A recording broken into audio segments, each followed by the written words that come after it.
ಮಾಡೋಣ ಅಂತ ಅನ್ಕೊಂಡಿದೀನಿ. So hi y'all, welcome back to my channel. So ನಾನಿವತ್ತು ದೇವರಿಗೆ ಮುಡ್ಸಿರೋ ಹೂಗಳು ಒಣಗಿದ್ಮೇಲೆ ಹೊರಗಡೆ ಬಿಸಾಕ್ತಿವಲ್ಲ, ಆ ರೀತಿ ಬಿಸಾಕೋ ಬದಲು ಆ ಹೂಗಳನ್ನ ಯೂಸ್ ಮಾಡ್ಕೊಂಡು ಹೇಗೆ ಕೋನ್ ಸಾಂಬ್ರಾಣಿನ ಮನೇಲೆ ಮಾಡೋದು ಅಂತ ತೋರಿಸ್ತೀನಿ. ಅಂಡ್ ನಾನು ಯಾವಾಗ್ಲೂ ಈ ರೀತಿ ಮನೇಲೆ ಮಾಡ್ಕೊಳೋದು. ಅಂಡ್ ನಾನು ಯಾವತ್ತೂ ಈ ದೇವ್ರಿಗೆ ಮುಡ್ಸಿರೋ ಹೂಗಳನ್ನ ಹಾಗೆಲ್ಲ ಹೊರಗಡೆ ಬಿಸಾಕಲ್ಲ. ನನಗೆ ಗೊತ್ತಿರಂಗೆ ಅಥವಾ ದೊಡ್ಡವ್ರು ನನಗೆ ಹೇಳ್ಕೊಟ್ಟಿರೋ ತರ ಯಾವತ್ತು ದೇವ್ರಿಗೆ ಮುಡ್ಸಿರೋ ಹೂ ದೇವ್ರ ಪ್ರಸಾದನೇ ಆಗುತ್ತೆ ಅಲ್ವಾ. ಸೊ ಅದನ್ನೆಲ್ಲ ಹಾಗೆ ಹೊರಗಡೆ ಎಲ್ಲ ತುಳಿಯೋ ರೀತಿ ಅಥವಾ ಯಾರಾದ್ರೂ ಉಗಿಯೋ ರೀತಿ ಎಲ್ಲ ಬಿಸಾಕ್ಬಾರ್ದು ಅಂತ ಹೇಳ್ಕೊಟ್ಟಿದ್ದಾರೆ. ಸೊ ನಾನು ಅದನ್ನೇ ಪಾಲಿಸ್ತಾ ಇದ್ದೀನಿ. ಹಾಗಾಗಿ ನಾನು ಯಾವಾಗ್ಲೂ ಹೂಗಳನ್ನ ಹರಿಯೋ ನದಿಗೆ ಬಿಡ್ತೀನಿ, ಹೊಳೆಗೆ ಹಾಕಕ್ಕೆ ಟ್ರೈ ಮಾಡ್ತೀನಿ. ಆ ತರ ಆಗಿಲ್ಲ ಅಂತ ಅಂದ್ರೆ ಯಾವ್ದಾದ್ರು ಮರದ ಕೆಳಗಡೆ ಅಥವಾ ಈಗ ದೇವಸ್ಥಾನದ ಮರಗಳೆಲ್ಲ ಇರುತ್ತಲ್ಲ, ಆ ತರ ಮರದ ಕೆಳಗಡೆ, ಮನೇಲಿ ಯಾವ್ದಾದ್ರು ಒಂದು ತೆಂಗಿನ ಮರ ಅಥವಾ ಏನಾದ್ರೂ ಮರದ ಕೆಳಗಡೆ ಹಾಕ್ತಿವಿ. ಸೊ ನಾವು ಇಲ್ಲಿ ಬೆಂಗಳೂರಲ್ಲಿ ಅದು ಯಾವ್ದು ವ್ಯವಸ್ಥೆ ಇಲ್ಲ. ಅದಕ್ಕೆ ನಾನೇನ್ ಮಾಡ್ತೀನಿ ಅಂದ್ರೆ ಎಷ್ಟಾಗುತ್ತೋ ಅಷ್ಟನ್ನ ನಾನು ಈ ತರ ಕೋನ್ ಸಾಂಬ್ರಾಣಿಗಳನ್ನ ಮಾಡ್ಕೊಂತೀನಿ. ಉಳ್ದಿರೋ ಅಂತದನ್ನ ನಾವ್ ಈ ತರ ಊರಿಗೆ ಹೋಗ್ತಾನೆ ಇರ್ತೀವಲ್ಲ, ಅವಾಗ ಹೋಗ್ಬೇಕಾದ್ರೆ ಆಂದವಿ ಯಾವ್ದಾದ್ರು ಹೊಳೆಗೆ ಹಾಕ್ತೀನಿ, ಇಲ್ಲ ಅಂದ್ರೆ ಮನೆಗ್ ತಗೊಂಡ್ ಹೋಗ್ಬಿಟ್ಟು ಅಲ್ಲಿ ಕೊಡ್ತೀನಿ. ಅಲ್ಲಿ ಯಾವ್ದಾದ್ರು ಹೊಳೆಗೆ ಹಾಕ್ತಾರೆ, ಇಲ್ಲ ಅಂದ್ರೆ ಯಾವ್ದಾದ್ರು ಮರದ ಕೆಳಗಡೆ ನಾರ್ಮಲ್ ಆಗಿ ನಾವು ಮನೇಲೆಲ್ಲ ಹಾಕ್ತಿವಲ್ಲ ಡೈಲಿ ಪೂಜೆ ಮಾಡಿ, ಅದೇ ರೀತಿ ಹಾಕ್ತಾರೆ. ಸೊ ಇವಾಗ ನಾನು ಡೈಲಿ ಯೂಸ್ ಮಾಡೋಂಥ ಹೂವು ಆಲ್ರೆಡಿ ಕವರು ಫುಲ್ ಆಗಿ ಹೋಗ್ಬಿಟ್ಟಿದೆ.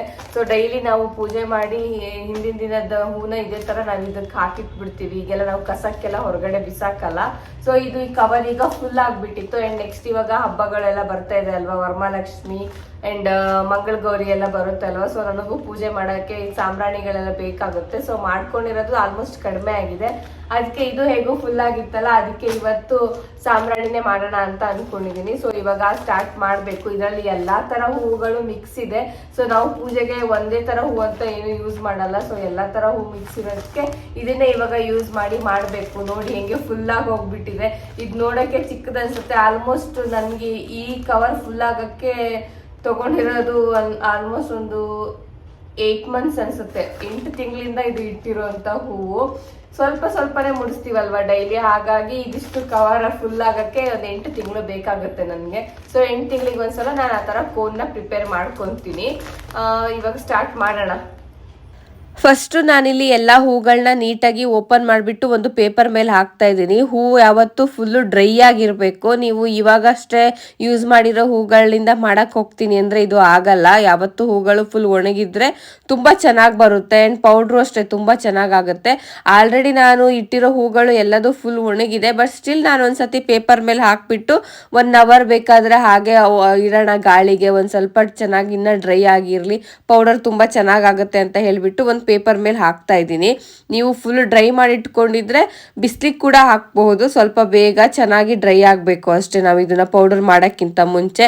ಅಂಡ್ ಅದರಲ್ಲಿ ಏನಾದ್ರು ಚಿಕ್ಕ ಚಿಕ್ಕ ಕಸಗಳು ಯಾವುದು ಇರಬಾರ್ದು, ಬರೀ ಹೂವಿನ ದಳಗಳು ಮಾತ್ರ ಇರಬೇಕು. ನೆಕ್ಸ್ಟ್ ನಾನಿಲ್ಲಿ 1 hour ಆದ್ಮೇಲೆ ಪೇಪರ್ ಮೇಲೆ ಹಾಕಿರುವಂತ ಎಲ್ಲಾ ಹೂವಿನ ದಳಗಳನ್ನ ತಗೊಂಡು ಒಂದು ಪ್ಲೇಟ್ಗೆ ಹಾಕೊಂತ ಇದ್ದೀನಿ. ಇದನ್ನ ಇವಾಗ ಒಂದು ಫೈನ್ ಪೌಡರ್ ರೀತಿ ಮಾಡ್ಕೊಬೇಕು. ನೀವು ಸ್ವಲ್ಪ ಹೂವಿನ ದಳಗಳಿತ್ತು ಅಂದ್ರೆ ಒಂದೇ ಸತಿ ಹಾಕ್ಬಿಟ್ಟು ಪೌಡರ್ ಮಾಡ್ಬೋದು. ತುಂಬ ಜಾಸ್ತಿ ಇತ್ತು ಅಂದರೆ ಬ್ಯಾಚ್ ವೈಸಲ್ಲಿ ಕೂಡ ಯೂಸ್ ಮಾಡ್ಬೋದು.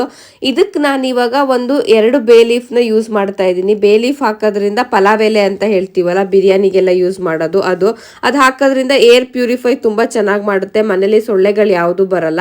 ಆ್ಯಂಡ್ ಇದಕ್ಕೆ ನಾನು ಒಂದು 5-6 ಕರ್ಪೂರಗಳನ್ನ ಯೂಸ್ ಮಾಡ್ತಾ ಇದ್ದೀನಿ. ಇದನ್ನ ಹಾಕೋದ್ರಿಂದ ಶೀತ ಮತ್ತೆ ನೆಗಡಿ ಈ ರೀತಿ ಬರೋದನ್ನ ಕಡಿಮೆ ಮಾಡುತ್ತೆ. ಆ್ಯಂಡ್ ವಾಸ್ತು ದೋಷ ಕೂಡ ನಿವಾರಣೆ ಮಾಡುತ್ತೆ. ಆ್ಯಂಡ್ ಸ್ವಲ್ಪ ಲವಂಗ ಕೂಡ ಹಾಕ್ತಾ ಇದ್ದೀನಿ. ಲವಂಗ ಹಾಕೋದ್ರಿಂದ ನಾವು ಸಾಂಬ್ರಾಣಿ ಹೊಗೆಯಿಂದ ಕಫ ಆದ್ರೆ ಕಫ ಕೂಡ ಆಗದೆ ಇರೋ ತರ ತಡೆಯುತ್ತೆ. ಅಂಡ್ ಏಲಕ್ಕಿ ಕೂಡ ನಾನು ಫ್ಲೇವರ್ಗೆ ಯೂಸ್ ಮಾಡ್ತಾ ಇರೋದು. ಅಂಡ್ ಸ್ವಲ್ಪ ಸಾಂಬ್ರಾಣಿ ಹಾಕ್ತಾ ಇದ್ದೀನಿ. ಇದು ಕಲ್ಲು ರೂಪದಲ್ಲಿದೆ, ಕೆಲವೊಂದು ಪುಡಿ ತರ ಕೂಡ ಇರುತ್ತೆ ಸಾಂಬ್ರಾಣಿ. ಇದನ್ನ ಹಾಕೋದ್ರಿಂದ ಮನೆಯಲ್ಲಿ ಕೀಟಗಳು ಯಾವುದು ಬರಲ್ಲ, ಕೆಟ್ಟ ವಾಸನೆಗಳು ಯಾವುದು ಇರಲ್ಲ. ಅಂಡ್ ನ್ಯಾಚುರಲ್ ಆಗಿ ಒಂಥರ ರಿಲೀಫ್ ಕೊಡುತ್ತೆ. ಅಂಡ್ ಶ್ವಾಸಕೋಶಕ್ಕೂ ತುಂಬಾ ಒಳ್ಳೇದು. ಅಂಡ್ ನಾನು ಇದಕ್ಕೆ ಒಂದು 4-5 ಸ್ಪೂನ್ ಅಷ್ಟು ರೋಸ್ ವಾಟರ್ನ ಕೂಡ ಯೂಸ್ ಮಾಡ್ತಾ ಇದ್ದೀನಿ. ಇದೊಂಥರ ರೋಸ್ ವಾಟರ್ ಫ್ರೇಗ್ರೆನ್ಸ್ ತುಂಬಾ ರಿಲ್ಯಾಕ್ಸ್ ಆಗಿರುತ್ತೆ ಮೈಂಡ್ಗೆ. ಸ್ಟ್ರೆಸ್ ಕೂಡ ರೆಡ್ಯೂಸ್ ಮಾಡುತ್ತೆ. ಅಂಡ್ ಒಂಥರ ಸ್ಕಿನ್ ಸೇಫ್ ಆಗಿರೋ ಅರೋಮಾ. ಇದು ನ್ಯಾಚುರಲ್ ಸ್ಮೆಲ್ ಅಲ್ವಾ, ಯಾವ್ದ್ರಲ್ಲೂ ಇದರಲ್ಲಿ ಕೆಮಿಕಲ್ ಇರಲ್ಲ. ಸೊ ನಾವೇ ಮನೇಲಿ ಮಾಡ್ಕೊಳೋದ್ರಿಂದ ತುಂಬಾ ಚೆನ್ನಾಗಿರುತ್ತೆ, ಆರೋಗ್ಯಕ್ಕೂ ತುಂಬಾ ಒಳ್ಳೇದು. ಅಂಡ್ ಒಂಥರ ಪಾಸಿಟಿವ್ ವೈಬ್ಸ್ ಕೂಡ ಇರುತ್ತೆ ಮನೆಯಲ್ಲಿ. ಅಂಡ್ ಇದನ್ನೆಲ್ಲ ಹಾಕ್ಬಿಟ್ಟು ನೀಟಾಗಿ ನಾನು ಇವಾಗ ಪೌಡರ್ ಕೂಡ ಮಾಡ್ಕೊಂಡಿದ್ದೀನಿ. ಪೌಡರ್ ರೆಡಿ ಆಗಿದೆ. ಸೊ ಇದನ್ನ ಇವಾಗ ನಾನು ಒಂದು ಪ್ಲೇಟ್ಗೆ ಹಾಕ್ತಾ ಇದ್ದೀನಿ. ನೀಟಾಗಿ ಇದು ಪೌಡರ್ ಆಗಿರುತ್ತಲ್ವಾ, ಅದನ್ನ ನೀಟಾಗಿ ನೀವು ಒಂದ್ಸತಿ ಚೆಕ್ ಮಾಡ್ಕೊಬೇಕು, ಯಾವ್ದಾದ್ರು ಚಿಕ್ಕ ಪುಟ್ಟದ ಏನಾದ್ರು ಹಾಗೆ ಇದೆಯಾ ಅಂತ. ಬಿಕಾಸ್ ಆ ಥರ ಇದ್ದರೆ ನಿಮ್ಗೆ ಇದು ಕೋನ್ ಮಾಡೋಕ್ಕೆ ಸರಿ ಆಗಲ್ಲ. ಇದಕ್ಕೆ ನಾನು ಇವಾಗ ಒಂದು 2 ಸ್ಪೂನಷ್ಟು ತುಪ್ಪ ಯೂಸ್ ಮಾಡ್ತಾ ಇದ್ದೀನಿ. ತುಪ್ಪ ಕೂಡ ತುಂಬ ಶುದ್ಧವಾದ ಸಂಕೇತ. ದೇವರಿಗೆ ನಾವೇನಾದರೂ ತುಪ್ಪ ದೀಪ ಎಲ್ಲ ಇಡ್ತೀವಲ್ಲ, ಅದೇ ಥರ ನಾನಿಲ್ಲಿ ಕೋನ್ಗೂ ಒಂದು 2 ಸ್ಪೂನ್ ತುಪ್ಪ ಕೂಡ ಹಾಕ್ತಾ ಇದ್ದೀನಿ. ಆ್ಯಂಡ್ ತುಪ್ಪ ಕೂಡ ಹಾಕೋದ್ರಿಂದ ಒಂದು ಸ್ವಲ್ಪ ಆಯಿಲ್ ಕಂಟೆಂಟ್ ಇರೋದಕ್ಕೆ ನಿಮಗೆ ಕೋನ್ ಮಾಡಬೇಕಾದ್ರೆ ತುಂಬ ಈಸಿ ಆಗುತ್ತೆ. ನೀವು ಇದನ್ನ ಸ್ವಲ್ಪ ಹಾಕಿದಾಗ ಚೆಕ್ ಮಾಡಬೇಕು, ನೀವು ಕೈಗೆ ಒಂದು ಸ್ವಲ್ಪ ಅಂಟೋ ಥರ ಬರುತ್ತೆ. ಆ ರೀತಿ ಆಯಿತು ಅಂದರೆ ನಿಮಗೆ ಇನ್ನೂ ಚೆನ್ನಾಗಿ ಬರುತ್ತೆ ಕೋನು ಅಂತ ಅರ್ಥ. ಇದಕ್ಕೆ ನೀವು ಇವಾಗ ಎಷ್ಟು ಬೇಕೋ ಅಷ್ಟು ವಾಟರ್ನ ಕೂಡ ಸ್ವಲ್ಪ ಸ್ವಲ್ಪ ಆ್ಯಡ್ ಮಾಡಿಕೊಂಡು ಜಸ್ಟ್ ನೀವೀಗ ಏನಾದರೂ ಉಂಡೆ ಕಟ್ತಿರಲ್ವ, ಲಡ್ಡು ಅಥವಾ ಕಡುಬು, ಆ ಶೇಪ್ ಬರೋವರೆಗೂ ನೀವು ಸ್ವಲ್ಪ ವಾಟರ್ನ ಆ್ಯಡ್ ಮಾಡ್ಕೊತ ಕಲಸ್ಕೊಬೇಕು.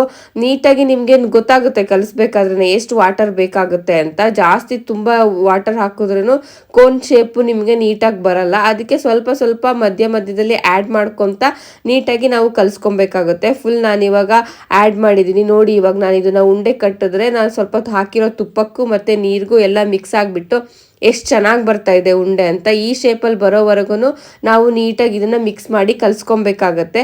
ನೆಕ್ಸ್ಟು ನಾನಿಲ್ಲಿ ಇದಕ್ಕೆ ಒಂದು ಪೇಪರ್ನ ಕಟ್ ಮಾಡಿಕೊಂಡು ಕೋನ್ ಶೇಪಲ್ಲಿ ಬರೋ ರೀತಿ ಮಾಡ್ಕೊಂಡಿದ್ದೀನಿ. ನೀವು ಕೋನ್ ಶೇಪಲ್ಲಿ ಬರೋಂಥ ರಬ್ಬರ್ ಮೋಲ್ಡ್ಗಳು ಕೂಡ ಸಿಗುತ್ತೆ, ಅದನ್ನು ಕೂಡ ಯೂಸ್ ಮಾಡ್ಕೊಬೋದು. ಬಟ್ ನಾನು ಯಾವಾಗಲೂ ಇಲ್ಲಿ ಈ ಥರ ಪೇಪರ್ನೇ ಯೂಸ್ ಮಾಡಿ ಮಾಡೋದು. ಅದಕ್ಕೆ ಇವತ್ತು ಕೂಡ ನಾನು ಪೇಪರ್ನೇ ಕಟ್ ಮಾಡಿ ಇಟ್ಕೊಂಡಿದ್ದೀನಿ. ಈ ಪೇಪರ್ಗೆ ಒಂದು ಸ್ವಲ್ಪ ತುಪ್ಪ ಅಥವಾ ಎಣ್ಣೆನ ಹಚ್ಕೊಂಡ್ರೆ ನಿಮಗೆ ಕೋನು ನೀಟಾಗಿ ಬರುತ್ತೆ ರಿಮೂವ್ ಮಾಡಬೇಕಾದ್ರೆ. ನಾನಿಲ್ಲಿ ಅದಕ್ಕೆ ಒಂದು ಸ್ವಲ್ಪ ತುಪ್ಪ ಇಟ್ಕೊಂಡು 1 ಅಥವಾ 2 ಕೋನ್ ಆದಮೇಲೆ ಮಧ್ಯ ಒಂದು ಸ್ವಲ್ಪ ತುಪ್ಪನ ಯೂಸ್ ಮಾಡ್ತೀನಿ. ಸೊ ಇವಾಗ ನೀಟಾಗಿ ನಾನು ಅದರೊಳಗಡೆ ಎಲ್ಲ ಫಿಲ್ ಮಾಡ್ತಾ ಇದ್ದೀನಿ. ನಿಮಗೆ ಲಾಸ್ಟಿಗೆ ತುದಿವರೆಗೂ ಅದು ಹೋಗಬೇಕು. ಕೋನ್ ಶೇಪು ಥರ ತುಂಬ ಶಾರ್ಪ್ ಆಗಿ ಬರೋವರೆಗೂ ಬರೋ ರೀತಿ ಅಲ್ಲಿವರೆಗೂ ಫಿಲ್ ಮಾಡಿಕೊಂಡು ರಿಮೂವ್ ಮಾಡಿದ್ರೆ ಈ ರೀತಿ ಕೋನ್ ರೆಡಿ ಆಗುತ್ತೆ ನೋಡಿ. ತುಂಬ ಚೆನ್ನಾಗಿ ಬರುತ್ತೆ. ಆ್ಯಂಡ್ ಒಂಥರ ನೀವು ಮನೇಲೇ ಈ ರೀತಿ ಮಾಡ್ಕೊಳೋದ್ರಿಂದ ಹೆಲ್ತ್ಗೂ ಒಳ್ಳೆಯದು. ಆ್ಯಂಡ್ ಒಂಥರ ಪಾಸಿಟಿವ್ ಎನರ್ಜಿ ಜೊತೆಗೆ ಮನೆಯಲ್ಲಿ ತುಂಬ ಶಾಂತಿ ನೆಮ್ಮದಿ ಎಲ್ಲ ಕೂಡಿರುತ್ತೆ. ನಾನು ಇದೇ ರೀತಿನೇ ಅಷ್ಟೂ ಪುಡಿಗಳನ್ನ ಯೂಸ್ ಮಾಡಿಕೊಂಡು ಕೋನ್ನ ಪ್ರಿಪೇರ್ ಮಾಡಿದ್ದೀನಿ. ಈ ಕೋನ್ನ ನಿಮಗೆ ತುಂಬ ಬಿಸಿಲಿತ್ತು ಅಂದರೆ 4 ದಿನ ನೀವು ಔಟ್ಸೈಡಲ್ಲಿ ಇಟ್ಬಿಟ್ಟು ಇದನ್ನ ಡ್ರೈ ಮಾಡ್ಬೋದು. ಇವಾಗ ಹೇಗೂ ಮಳೆಗಾಲ ಅಲ್ವಾ, ಸೊ ಅಷ್ಟೊಂದು ಬಿಸಿಲು ಕೂಡ ಇರಲ್ಲ. ಹಾಗಾಗಿ ಮನೆ ಒಳಗಡೆನೆ ನೀವು ನಾರ್ಮಲ್ ಬೆಳಕಲ್ಲೇ ಒಂದು 4 ರಿಂದ 5 ದಿನ ಇಟ್ಬಿಟ್ರೆ ಫುಲ್ಲು ಡ್ರೈ ಆಗಿಬಿಡುತ್ತೆ. ಸೊ ನಾನೊಂದು 4 ದಿನ ಹಾಗೆ ಡ್ರೈ ಮಾಡಿದ್ದೀನಿ ನೋಡಿ. ಇವಾಗ 4 ದಿನ ಆದಮೇಲೆ ಈ ರೀತಿ ರೆಡಿ ಆಗಿದೆ. ಆ್ಯಂಡ್ ನೋಡೋದಕ್ಕೂ ಅಷ್ಟೇ ತುಂಬ ಚೆನ್ನಾಗಿ ಬಂದಿದೆ. ಫುಲ್ಲು ಡ್ರೈ ಆಗಿದೆ ನೋಡಿ. ನೀವು ಇದನ್ನ ಈ ಥರ ಕೆಳಗಡೆ ಸ್ವಲ್ಪ ಹಿಂಗೆ ಬೀಳಿಸಿದಾಗ ಅದು ಸೌಂಡ್ ಬರಬೇಕು ಟಣ್ ಅಂತ. ಆ ರೀತಿ ಸೌಂಡ್ ಬಂತು ಅಂದರೆ ಇದು ಚೆನ್ನಾಗಿ ರೆಡಿ ಆಗಿದೆ ಅಂತ. ಸೌಂಡ್ ಕೇಳಿಸ್ಕೊಂಡ್ರಿ ಅಲ್ವಾ, ಎಷ್ಟು ಚೆನ್ನಾಗಿ ಸೌಂಡ್ ಬರ್ತಾ ಇದೆ ನೋಡಿ. 4 ದಿನದಲ್ಲಿ ನಾನು ಇದನ್ನು ಒಣಗಿಸಿರೋದು. ಬಿಕಾಸ್ ತುಂಬ ಬಿಸಿಲು ಕೂಡ ಇರಲಿಲ್ಲ, ಹಾಗಾಗಿ 4 ದಿನ ಒಣಗಿಸಿದ್ದೀನಿ. ಬಿಸಿಲು ಇತ್ತು ಅಂದರೆ ನೀವು 3 ದಿನದಲ್ಲೇ ತುಂಬ ಚೆನ್ನಾಗಿ ಇದು ಡ್ರೈ ಆಗಿಬಿಡುತ್ತೆ.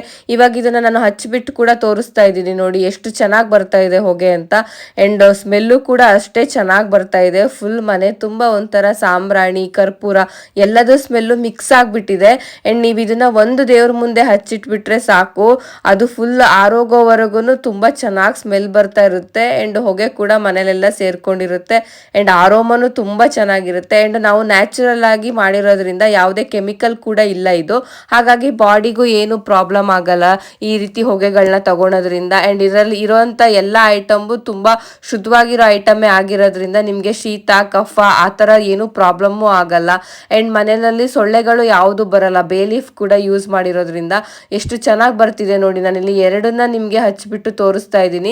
ನೀವು ಅಂಗಡಿಲಿ ತರೋದಕ್ಕಿಂತನೂ ತುಂಬ ಜಾಸ್ತಿ ಹೊಗೆನೆ ಬರ್ತಾ ಇದೆ. ಆ್ಯಂಡ್ ಸ್ಮೆಲ್ಲು ಅಷ್ಟೇ ತುಂಬ ಚೆನ್ನಾಗಿರುತ್ತೆ. ಆ್ಯಂಡ್ ಒಂಥರ ಮನೆ ತುಂಬ ಫುಲ್ ಪಾಸಿಟಿವ್ ವೈಬ್ಸೇ ಇರುತ್ತೆ ನಾವು ಇದನ್ನು ಯೂಸ್ ಮಾಡಿರೋದ್ರಿಂದ.